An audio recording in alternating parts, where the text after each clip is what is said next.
화성 연쇄 살인사건의 유력한 용의자인 이춘재의 어린 시절이 궁금하다.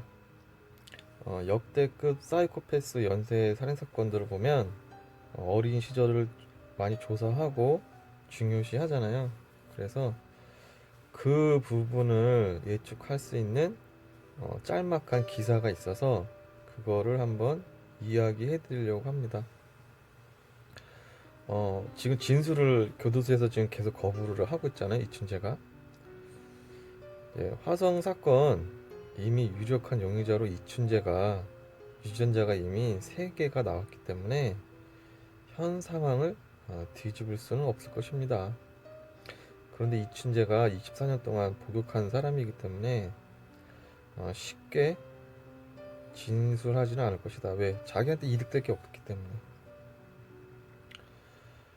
그리고 이 사람이 범인이다, 유전자가 나왔다라고 이제 색안경을 끼고 보면은 죄 없는 사람도 이제 범인으로 보이기 마련이고, 그리고 이미 이춘재가 범인이다라고 저도 생각을 하기 때문에 이미 머리가 오염이 됐어요.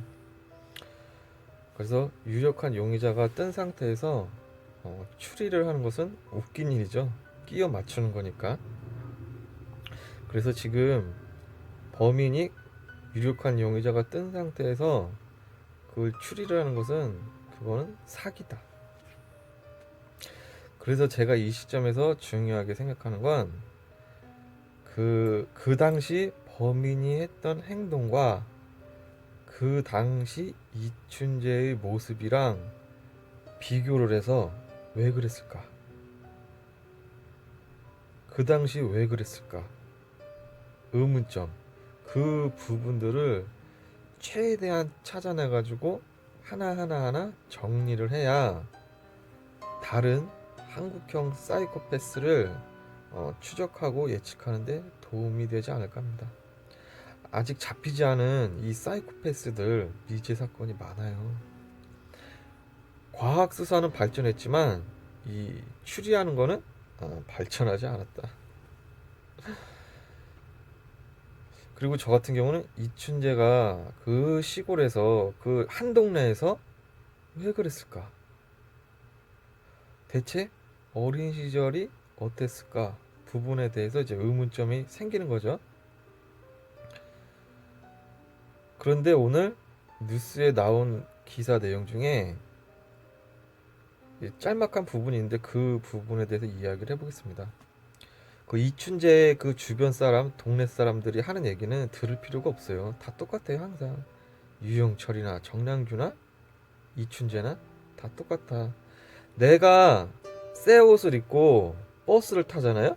그러면은 새 옷을 입고 밖을 나가면은 사람들이 다 날 쳐다볼 것 같은데 타인은 나에게 관심이 없다. 그래서 그 당시 주변 주민들로부터 듣는 이야기는 필요가 없다. 그런데 오늘 짤막한 기사가 나왔어요. 그게 뭐냐면은 이춘재의 가족,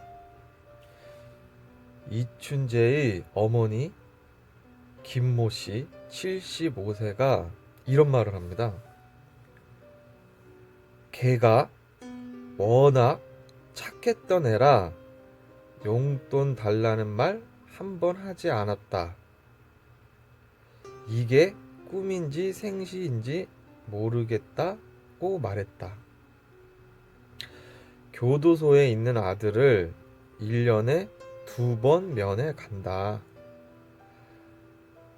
지금도 죽지 못해 산다고 말했다. 이렇게 인터뷰를 했는데요. 딱 이 부분을 보고 좀 느낌 오시죠? 느낌 와야 되는데 이 부분에서 걔가 워낙 착했던 애라 용돈 달라는 말 한 번 하지 않았다. 이게 꿈인지 생시인지 모르겠다. 걔가, 그러니까 아들 보고 걔가라고 한 거죠. 걔, 쟤, 얘, 이런 말을 사용을 했다. 걔는 그 아이, 쟤는 저 아이, 얘는 이 아이. 얘 그 준말이잖아요. 그러니까 걔, 그 아이, 그 사람. 걔가 내가 말한 그 사람이야. 걔가 누구더라? 예전에 뵀던 걔가 누구지? 누구였지? 이럴 때 쓰는 말이잖아요. 그런데 아들에게 걔가, 그 아이, 그 사람이라는 단어를 사용을 했다. 그냥 아들이 워낙 착해서 첫째니까 첫째가 워낙 착해서 이렇게 얘기하면 될 텐데 걔가 워낙 착해서 라는 단어를 썼다. 그리고 그 뒤에 워낙 착했던 애라. 워낙. 이 워낙이란 말이 뜻이 원래란 말이죠. 본디부터 합치면 걔가 워낙 착했던 애라. 그러니까 그 아이는 원래부터 착했다. 그러니까 착했던 애 앞에 워낙을 붙였으니까 착했다라는 부분을 이제 강조를 했다. 워낙이라는 부분을 붙여서. 그리고 그 다음 단어 용돈 달라는 말 한 번 하지 않았다. 저는 이 부분에서 굉장한 무슨 느낌을 받았어요.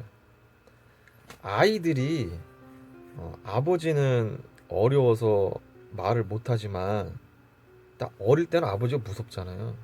그리고 86년도 당시면 더더욱 그러겠죠. 그런데 아버지는 어렵지만 보통 엄마는 아들들이 만만하게 봐요. 용돈 달라고 이제 징징대고 뭐 떼쓰고 엄마한테 하는 게 정상이지 않을까 하는데 용돈 달라는 말을 한 번도 하지 않았다. 이게 아들이 착하다는 뜻으로 감싸고 싶어서 강조하고 싶어서 이런 말을 이렇게 할 수도 있고, 그리고 가정 형편상 말을 못했을 수도 있고, 아니면 내성적이어서 이제 말을 못했을 수도 있고, 아니면 부모님이 엄해서 아예 그냥 돈 얘기를 할 수 없었을 수도 있고. 근데 부모님이 논농사를 지었잖아요.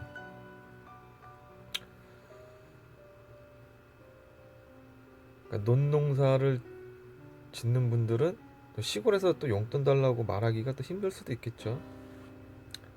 그래도 보면은 시골에서 엄마한테 난장 피는 아들들 많아요. 진짜로 엄마한테 용돈을 단 한 번도 달라고 말하지 않았다면은 그 분위기는 저는 좋지 않았을 것으로, 화목하지 않았을 것으로 저 짐작을 해봅니다. 그리고 용돈을 달라고 말하지 않았다. 그래서 걔가 워낙 착하다. 아니, 용돈을 달라고 안 한 거랑 착한 거랑은 다르잖아요, 완전히. 범인은 피해 여성의 핸드백이랑 주머니를 뒤져서 동전까지 싹 가져갔습니다. 그래서 사건들을 보면은 대부분 사건에서 돈을 동전까지 싹 가져가기 때문에 그 검거되기 추정되기 전에 추정을 하는 거죠. 용의자로. 범인이 왜 이렇게 돈이 궁할까? 이렇게 추정을 하고, 저 같은 경우에는 혹시 돈이 전리품 아니야? 까지 생각을 했었어요. 돈을 동전까지 가져가니까. 그러니까 범인이 동전까지 싹 쓸어간 거를 보면은 이 엄마가 말한 거, 용돈 달라고 말하지 않았다는 이 진실 같습니다. 보호해 주려고 한 게 아니라 진짜로 용돈을 달라고 말을 한 번도 안 한 것 같아요. 근데 비슷한 유사한 BTK의 경우에는 이 사람은 사람을 죽이고 뭐 사진을 찍고 소지품을 훔치는 거에 집착을 했지 돈에는 일체 손을 대지 않았거든요.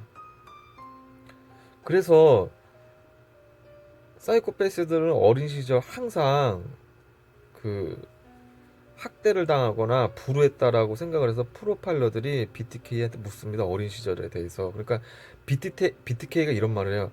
자기는 어려서 학대를 당한 적도 없고 부모님의 관심을 잘 받고 행복한 유년 시절을 보냈다고 합니다. 그래서 돈 욕심이 없었어요. 그럴 수 있잖아요. 어릴 때 풍족하게 자라면은 그런 돈에 대한 집착이 좀 줄어들 수가 있잖아요.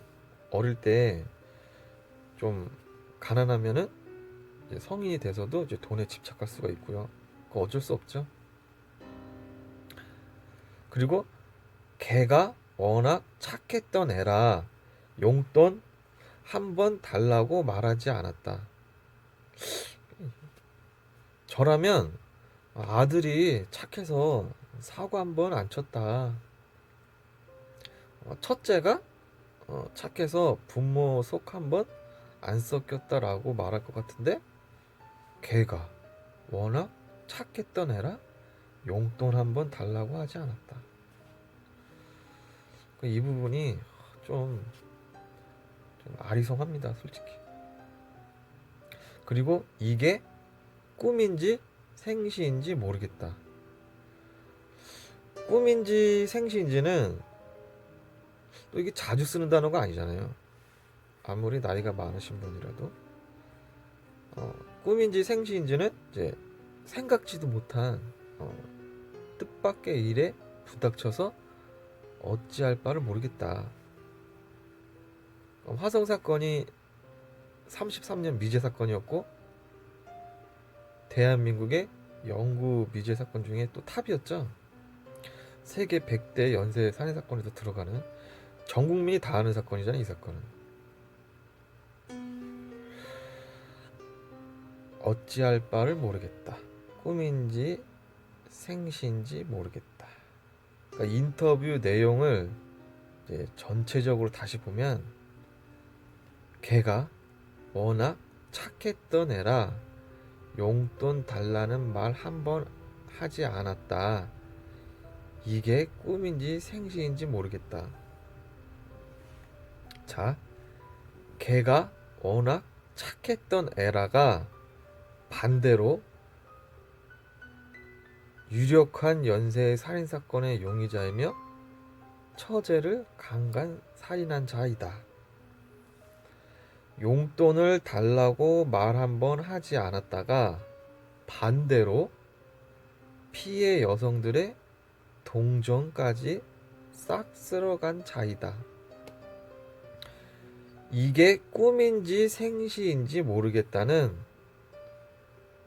반대로 이 부분은 점점점 영상을 보시는 분들 각자 추리하시면 될 것 같습니다. 과연 몰랐을까?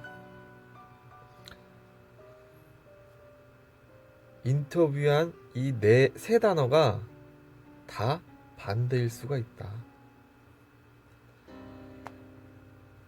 좀 억지스럽나요?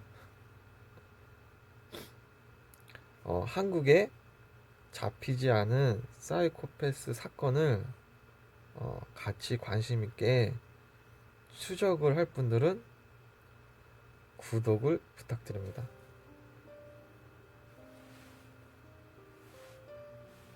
그럼 안녕.